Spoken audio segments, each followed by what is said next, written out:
E aí, pessoal, meu nome é Vinícius e eu sou um aluno do CMC. Junto com o Cássio aqui, a gente fez um jogo tipo Crossroad em Assembly, e aqui nessa apresentação a gente vai explicar mais ou menos como o código funciona, começando com o Cássio falando sobre a inicialização de variáveis. Bom, para começar o código, a gente tem a inicialização e a declaração das variáveis, que basicamente tem um nome para cada função, que a gente vai explicar mais tarde.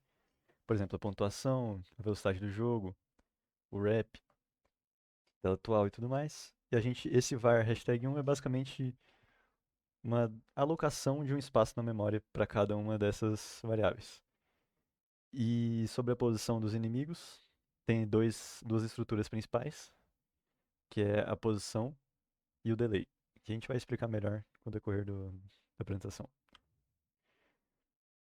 Para inicializar, além de só basicamente alocar a memória para as variáveis, a gente começa com a inicialização de algumas delas, por exemplo, a tela atual, a velocidade do jogo, a pontuação, em que a gente carrega um registrador com a hashtag 0, que é o zero, e basicamente usa o store, né?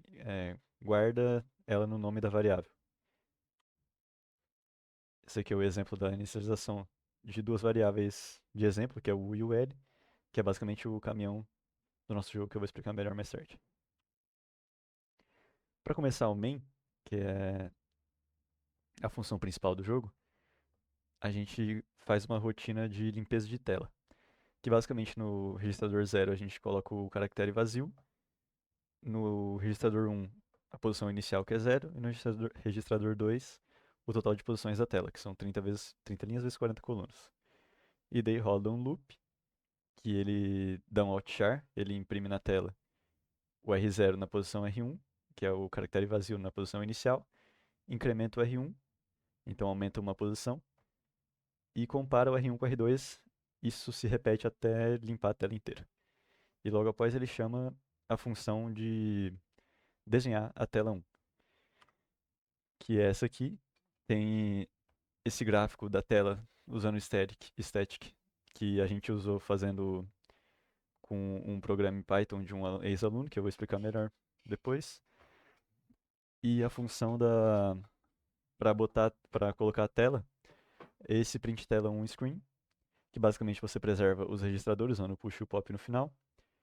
Você coloca no R0 a tela 1, cada linha da tela 1, R1 a posição inicial, R2 a posição final, total de posições.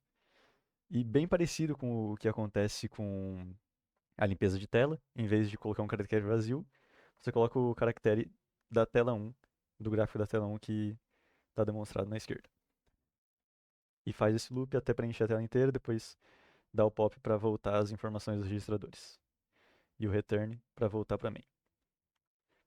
Esse aqui é o gerador de tela que a gente usou de um ex-aluno do ICMC, do Gustavo, que é um ex-aluno do Simões. E basicamente ele gera essas telas com base na edição de caracteres. Então você muda o charmap, que é como os caracteres se comportam. Então, por exemplo, existiam caracteres vazios que a gente desenhou as faixas da rua, o carro, uma moto, um caminhão, o personagem principal, por exemplo. E daí a gente fez a tela com esses desenhos. Essa aqui é a tela 1, essas são a tela 2, 3 e 4, e elas se variam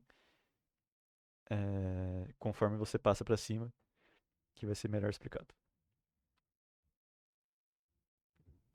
Falando um pouco da movimentação do jogo, a gente basicamente leu a tecla que o jogador clicou e identifica o movimento. Como a gente faz isso?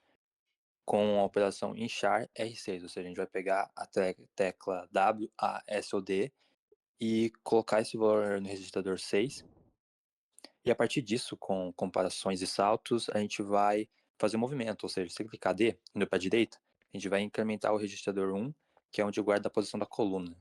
Aí ele vai para a direita. Se ele clicar S, a gente vai incrementar R2, que guarda a posição da linha, entendeu? Então ele vai para baixo. Aí, passando para o próximo slide, falar um pouco sobre os inimigos, como eles funcionam.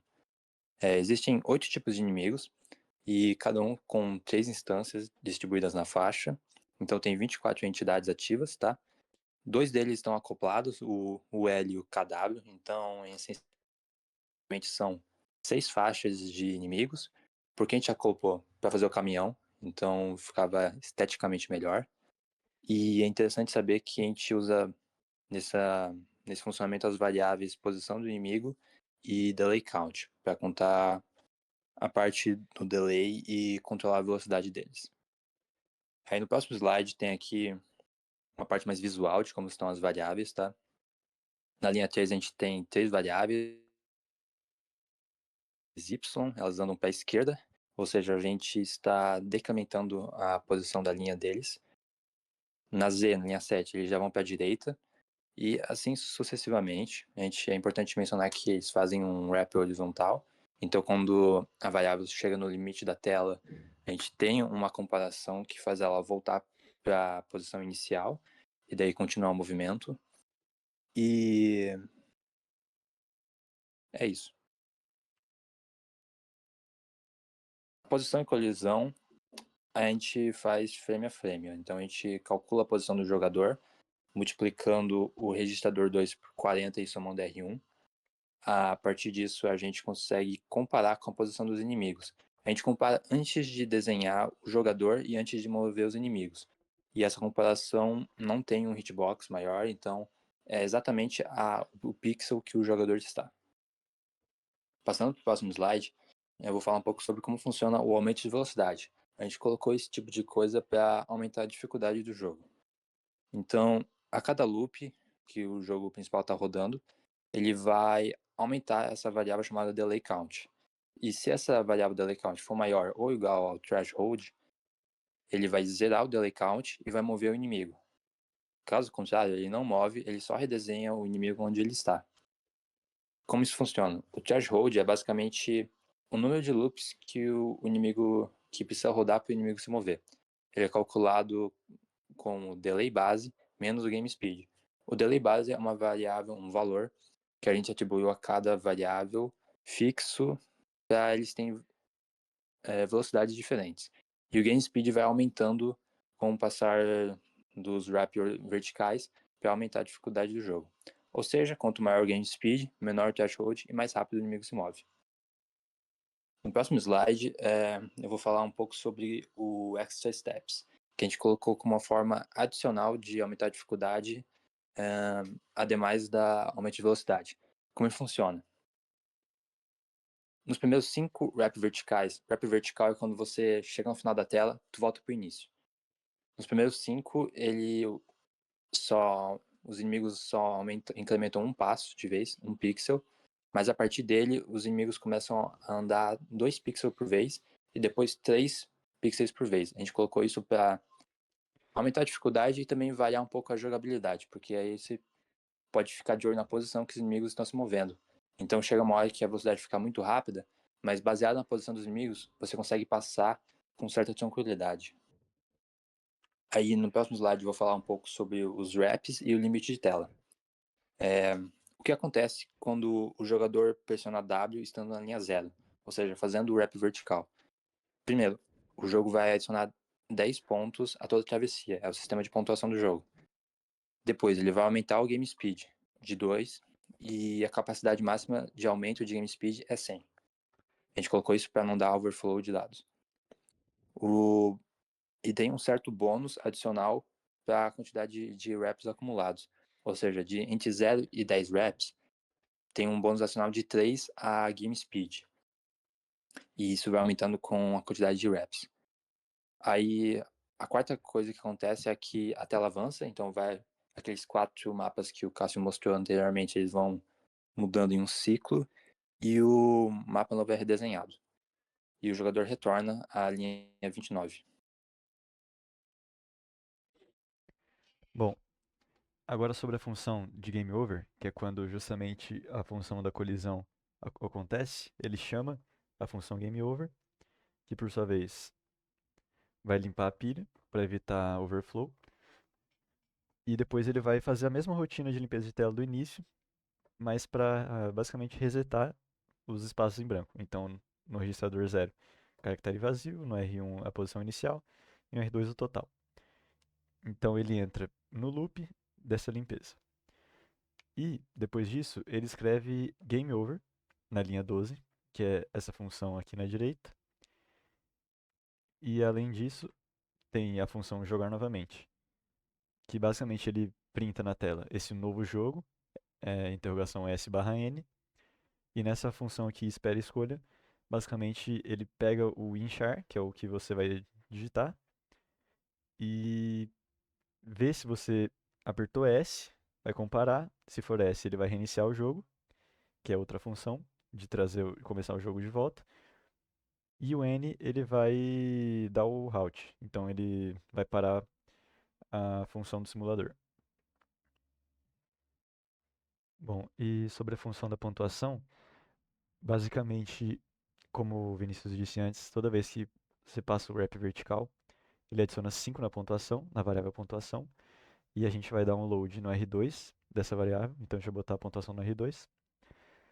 E a gente tem um funcionamento para transformar essa pontuação que está em decimal para a tabela ASCII, 4 caracteres da tabela ASCII.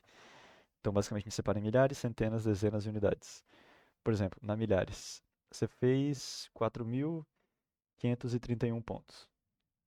Então, você vai passar no compare, ele vai dar um jump if greater, vai para o faz 1.000, que basicamente ele pega esse 4.000 e subtrai 1.000 e dá um ink no R3. Então, você vai subtrair 1.000 até a unidade de milhares sumir.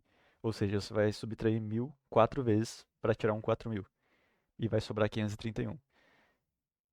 E daí você vai armazenar essas 4 vezes que foram subtraídas a 1.000 e vai pôr na... Vai dar um outchar desse 4 como esse menos 4.000. E assim sucessivamente. Nas centenas você vai fazer 5 vezes, caso seja 531. E vai passar 31 para dezenas, vai fazer 3 vezes. E na unidade vai sobrar 1. Então no final vai printar certinho o seu 4.531 pontos. E agora vou passar um vídeo da gameplay do jogo para fazer dar um melhor entendimento sobre todos os sistemas de troca de tela, de movimentação, velocidade das variáveis, dos carros, dos wraps, game over e jogar novamente pontuação. E é isso. Espero que vocês gostem do jogo.